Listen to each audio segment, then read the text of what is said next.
Hi,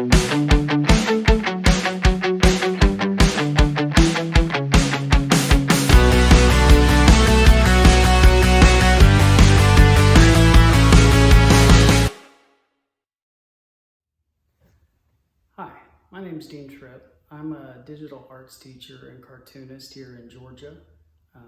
I like to draw comics, superheroes, and anybody with a cape. So for the last 2 years, I've been teaching digital art skills using Clip Studio to students from 3rd through 12th grade. I really enjoy showing people how to do simple drawing tasks in Clip Studio. I think Clip Studio is a great piece of software for drawing, and I'd like to show you a couple of the things I do. So let's get started. One of the first things you want to do with a digital drawing is open up a new document, and you'll see mine's already set to 11 by 17, but that's the typical page of comics, the typical size of a page of comics.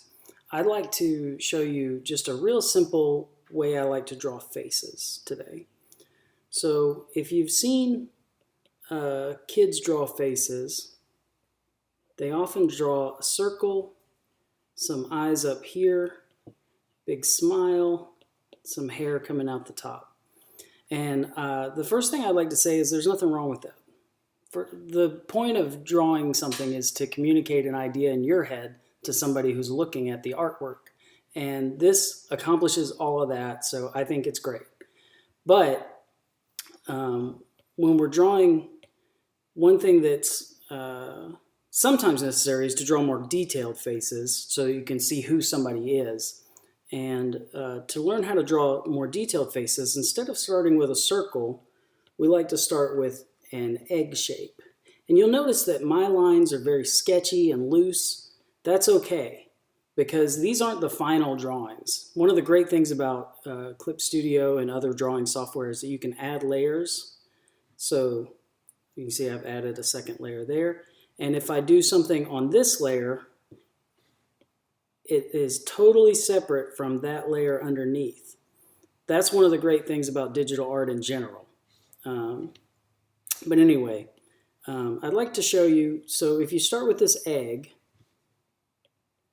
and then see how the eyes are way up here on the more simple drawing. We're going to draw them kind of like around the middle. We're going to draw a curved line going around the middle of the face. All right? That's going to be our eye line. And now we're going to draw a line straight down the middle of the face. That's going to be our symmetry line. And that'll let us know where things are. Now, about halfway up, I usually draw a line there, and about halfway down, I draw another line there. This top one is going to be our hairline, and this bottom line is going to be our mouth line. Now I'm going to go ahead and label that eye line. All right. An easy thing to do now that we've got where our eye line is to draw our ears. Ears are usually on the side of your head, right near the same height on your head as the eyes. And now I'm going to do a layer trick where I make this layer and that earlier layer a little bit lighter so that I can add a third layer. And now you can see we're building our sketch up as we go, right? Okay, so this isn't near the last layer. I usually do like 3 layers of sketching and a couple more layers of detailed pencils, and then I do the inks. But for this, let's do some eyes. So I like to draw my eyes kind of like this. Everybody draws eyes a little different. It's a real good identifier of someone's style. All right. And then you notice I'm drawing the irises now, but I'm not drawing a full circle because part of this top eyelid, so if we go up like that, and then a curved line, curve, That's not how you spell curve. What am I doing? Curve, diagonal, and I guess this is another kind of curve.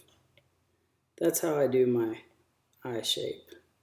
But for the iris, it's like a circle, but we're not drawing the full thing because this top line represents the eyelid. And if you look at anybody's eyes, or if you have a mirror handy, you can look in your own, you'll see that unless you're opening your eyes like crazy wide, you're not going to see that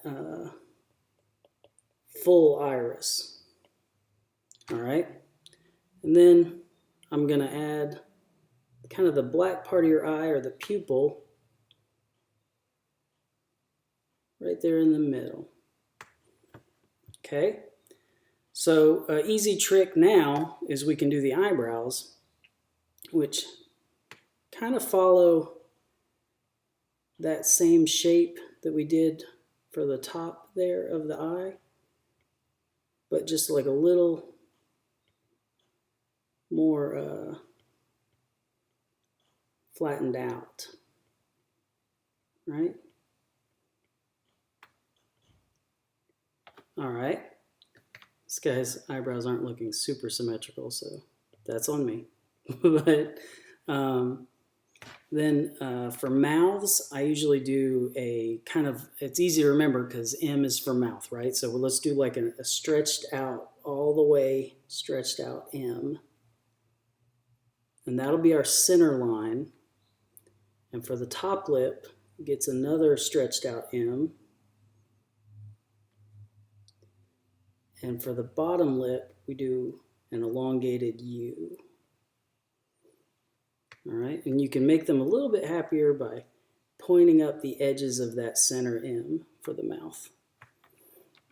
All right, so everything about this person is looking okay, but we need a nose. So if you take from the eyelid point down and then towards the center point, but then go out away from it, that gets you like one side of the nose shape, which you don't usually want to draw both sides because that ends up looking like too bulky.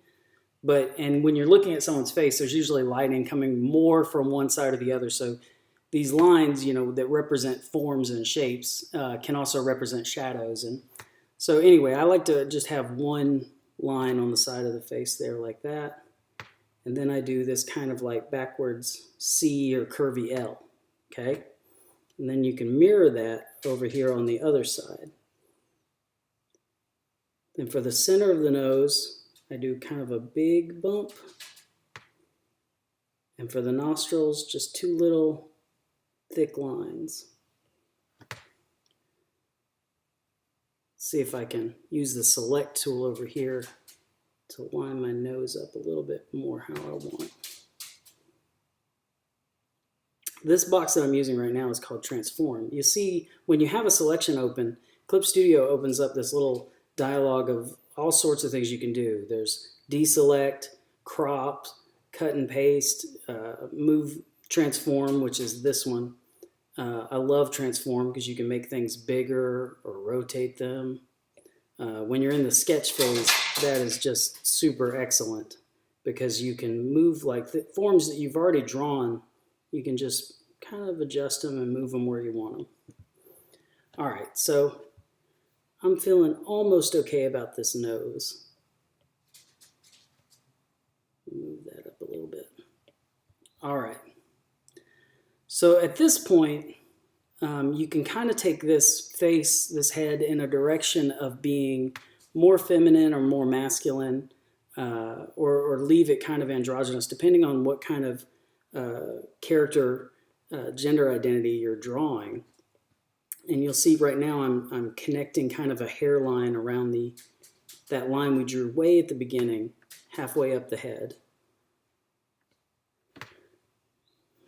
Ears tend to be really tricky for people. So I've got kind of like this style of ears that I draw. It's kind of like a box at the top, a round part, a little box at the bottom, this connector thing, and then that line.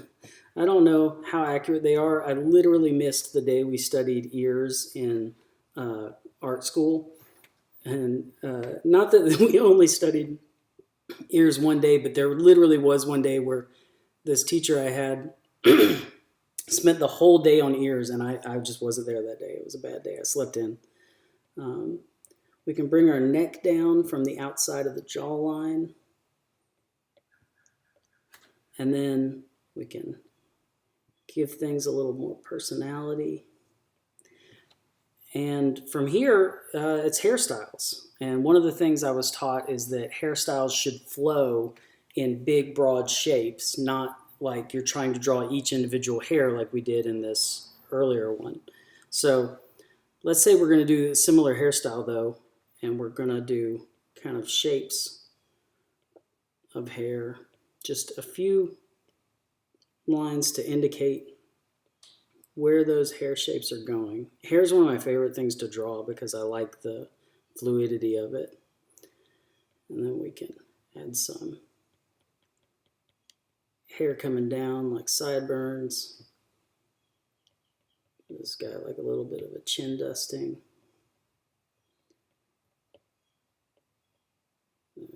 Neckline.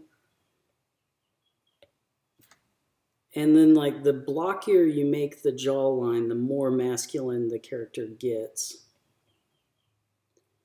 And you can even add like a really elaborate mustache.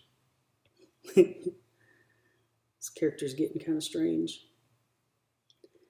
But at this point, we've got our main drawing. I don't like that mustache. I'm getting rid of it. The CDC says to shave all facial hair for mask seals. And I am afraid to shave mine because, first of all, I haven't had to wear a mask yet. So if I have to, I'm going to. But this is like the best beard growth I've ever had because I usually shave it before it gets good enough. And I'm almost to a point where I'm happy with my beard for the first time in my life. But I will lose it if I have to. Anyway, so that's my basic drawing tips on drawing faces. You can see it's not perfectly symmetrical. We're still at like a sketch stage. I'm not claiming to be a perfect artist or even a great one. I'm just like someone who loves drawing and I like telling stories in comics. So one of the great things about Clip Studio is it lets you correct things that you're not loving. And anyway, I really appreciate y'all watching this, and I hope you do some cool drawings over the break. If you do, please drop me a line at deantrippe@gmail.com and let me know how it's going. Thanks. Bye.